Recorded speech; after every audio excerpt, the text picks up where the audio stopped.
Basically, my first comment is India at 75 is a very important year for the country as a whole. In my mind, it is going to be a game changer because I think by 2022, that is next year, we will be significantly ahead of our problem of COVID. COVID has done a great damage to this country in terms of MSME sector. Many of the large companies, some of them have recovered, some of them are in recovery process, but many of the small and micro industries have suffered badly. And by 2022, which is the 75th year, I am going to see, I'm very optimistic that it will be a very great period for them. The second one is, what are the three or four things which I'm really excited about? The first is, I think we have a prime minister who is very focused on making India back in the top five list in the world, the top three in terms of GDP, but we need to be in top 5 or 10 in terms of other parameters like health, other parameters like cleanliness. Like we talked about, his major mission was to bring in Swachh Bharat.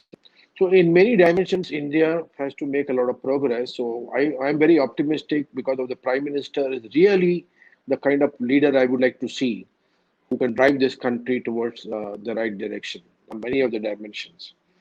So that's a good news. That's point number one. The second one, of course, is that the economy, which is going through a bad time, I think will revive. In 2022, I think there were some projections, but I'm looking at compared to 21, 22, 22, 23, which is really the comparison you would like to see anywhere between 8% to 12% GDP growth because you need to make up for deficiencies of the last year. So the entire economy has gone into negative mode now. This year is a negative year.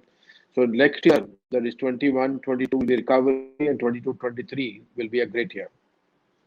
So economy will be in our favor. Our prime minister is still in a strong position to dictate and make the country forward. And the third aspect, I think for the first time, we are going to see a lot of entrepreneurship focus is coming into India.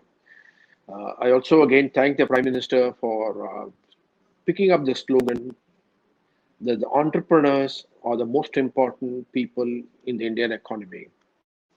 Uh, I think that's a very important slogan he made, and he said that wealth creation is acceptable as long as it's legitimate, and we need to support entrepreneurs. And I'll explain why everybody, including you and me, should support entrepreneurs. Let's understand where does the government get the money from? Money, government money, which is basically form of taxes, direct taxes, indirect taxes, or municipal taxes, all majority come from entrepreneurs. It is the entrepreneurs who go set up the businesses, invest money, run the operations, collect all the money from the customers, and then pay the taxes. So effectively, the entrepreneurs shut down, the government will have no revenue. The second part, all the government schemes such as farmer credit, we are giving a write-off of farmer loans or giving some direct cash transfer. All of them come from the contributions made by entrepreneurs. So I think the bureaucracy, the many people in the economy have not understood that. They always looked at entrepreneurs with suspicion. I think that is going to change in 75. Between 2022 to 2027, I would see India putting entrepreneurs, especially micro entrepreneurs. I'm not a big supporter of large company, large entrepreneurs. They can take care of themselves. We need to support the micro and small entrepreneurs and put them in the center stage. Treat them with respect. Give them the freedom. When they make mistakes, don't penalize them. Give them an opportunity to correct themselves. So we need to do what China did to support and expand the entrepreneur base. So these are three positive things I see in India at 75. Now let me talk about three things which worries me. Number one, everybody agrees with me, employment. We are not creating enough jobs for our young people. On one side, we have entered the demographic dividend. What it means is till, if my memory serves me right, till 2055, and from the last year, I think 2019, if I remember correctly, India has entered the so-called golden period, which means that the average age of the organization of the India as a country is very low, and we'll continue to have young people who will support the retired people. In when we talk about demographic dividend, the people who are working age are significantly higher than the people who are retired, and therefore the working age population can support the young students who are less than 15 or 16 years, and also support over 65. So this golden period, if we have to really reap the benefit, we have to put them to work. Unfortunately, we're not putting our youth to work. There's a huge gap between what the job market is growing and the number of people entering the working age group. So this is going to be our number one problem.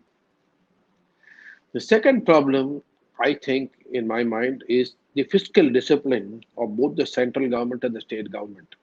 We cannot continue to support and win elections by populistic schemes. I think I hope the Prime Minister, hope the Chief Ministers, at some point of time, take a view that we need to look at the country in a longer term, the state in a longer term, and can't make populistic policies because there is no money. If the industry or the entrepreneurs don't generate the money, there's no money to pay.